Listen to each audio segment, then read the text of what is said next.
Hello friends, last video में हमने बात करी थी chapter number 2 of differential equation of first order and first degree के type number 1 of solving a differential equation variable separable, जिसमें आपको वेरिएबल को एक जगह पे सेपरेट करके इंटीग्रेशन लेनी थी दोनों साइड पे।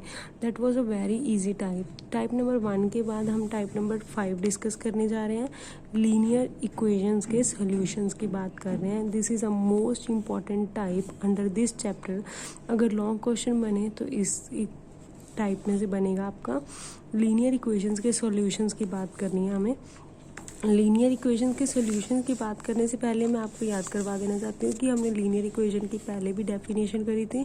लीनियर इक्वेशन की डेफिनेशन में क्या था, अगर डिपेंडेंट वेरिएबल और उसके डिफरेंशियल कोएफिशिएंट सारे फर्स्ट डिग्री में आए और वो डिपेंडेंट वेरिएबल किसी के साथ मल्टीप्लाई में ना हो, ना ही उसका डिफरेंशियल कोएफिशिएंट किसी के साथ मल्टीप्लाई में ना हो, सबकी डिग्री इंडिविजुअली y की भी डिग्री और डिफरेंशियल कोएफिशिएंट की भी डिग्री कितनी होनी चाहिए, 1।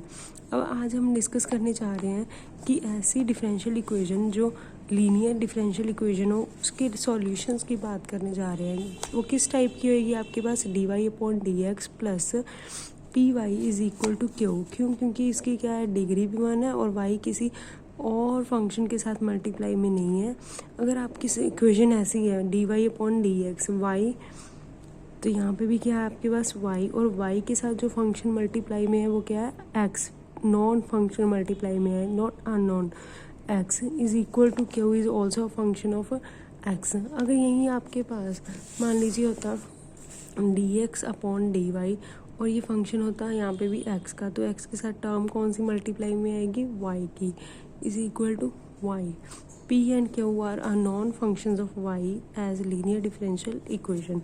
तो पेपर में जब आपको लीनियर डिफरेंशियल इक्वेशन की डेफिनेशन है, एक तो आप वो लिखोगे कि डिग्री 1 हो और उसके साथ कोई अननोन फंक्शन मल्टीप्लाई में ना हो, और दूसरा आप ये दोनों डेफिनेशन लेकर आओगे।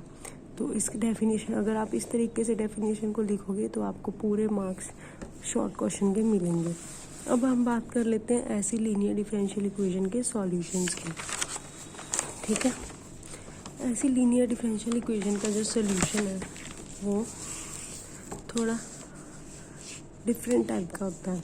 सबसे पहले आपको डिफरेंशियल इक्वेशन को लीनियर बनाना पड़ेगा। दैट मीन्स अगर इस अननोन फंक्शन के डेरिवेटिव के साथ कुछ मल्टीप्लाई में है तो उसको यूनिटी बनाने के लिए, दैट मीन्स अगर यहाँ पे cos x 1 प्लस एक्स के कुछ मल्टीप्लाई में है तो पूरी इक्वेशन को ऐसे फैक्टर से डिवाइड करके आपको इस डेरिवेटिव को यूनिटी बनाना पड़ेगा। सबसे पहले आपको इक्वेशन को सेटिंग करके क्या निकालना होगा, step number 1 integrating factor. Integrating factor कैसे निकालते हैं, exponential raise to power integration. यहाँ पे जो आपके पास p पड़ा होगा उसका डेरिवेटिव विद रिस्पेक्ट टू क्या था, x, तो यहाँ पे भी इंटीग्रेशन क्या आएगी, with respect to x। Step number 1 क्या हो गया, एक तो इसको यूनिटी बनाना और इंटीग्रेटिंग फैक्टर निकालना। इंटीग्रेटिंग फैक्टर निकालने के लिए फॉर्मूला आपके पास फिक्स है, ई रेज टू पावर इंटीग्रेशन। अगर यहाँ पे dx है तो इंटीग्रेशन विद रिस्पेक्ट टू होगी dx, यहाँ पे p फिक्स है। और यही अगर x की फॉर्म में बात हो रही होती तो यहाँ पे क्या होगा, dy, क्योंकि derivative with respect to y था तो इंटीग्रेशन भी with respect to y। Step number 2 then it solution is given by, अगर इंटीग्रेटिंग फैक्टर आपने निकाल लिया इसलिए इसकी हेल्प भी लेनी पड़ेगी। Then solution is equal to y into I dot F. आपको लेफ्ट हैंड साइड को सॉल्व नहीं करना, राइट हैंड साइड में आपको देखना है फिक्स क्या है, इंटीग्रेशन फंक्शन क्यू जो पड़ा होगा, इंटीग्रेटिंग फैक्टर जो आपने यहाँ पे निकाल के रखा हुआ है, क्योंकि derivative integration with respect to x थे, यहाँ पे dx प्लस सी। और यहाँ पे फ्रेंड्स आपको एक बात ध्यान में रखनी है, यहाँ पे प्लस सी है जो इंटीग्रेशन की फैक्टर की ई की पावर में नहीं आएगा, यहाँ पे आएगा आपके सॉल्यूशन में। एक्सपोनेंशियल की पावर में जब इंटीग्रेशन सॉल्व कर रहे हो यहाँ पे कभी भी प्लस सी नहीं आएगा। इस सारे प्लस सी का हमने लास्ट में सॉल्यूशन में लिख दिया plus C, constant of integration. ऐसे क्वेश्चन को करने के लिए हम आप एक को एग्जांपल कर लेते हैं।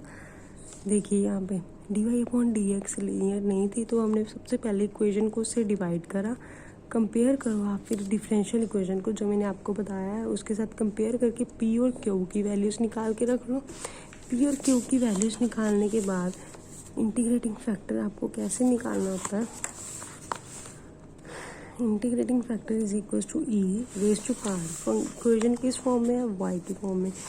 ई raise to power p d x, e raise to power p की वैल्यू क्या है आपके पास, 2x upon x square plus 1 d x e raise to power. अब नीचे वाले का डेरिवेटिव ऊपर बढ़ा है तो वो सीधा आपको पता है क्या होती है, इसकी इंटीग्रेशन है log mod x square plus 1। यहाँ पे प्लस सी नहीं आएगा, इसका इंटीग्रेशन का हम plus C constant of integration at last लिखेंगे फ्रेंड्स। ई और लॉग आपको पता है एक दूसरे के रेसिप्रोकल होते हैं और कैंसर एक्स स्क्वायर प्लस 1। तो इंटीग्रेटिंग फैक्टर का आपके पास आंसर कितना आया, एक्स स्क्वायर प्लस 1। अब इसके सॉल्यूशंस की बात कर लेते हैं। Solution is equal to Y into I dot F is equal to integration Q into I dot F D x plus C.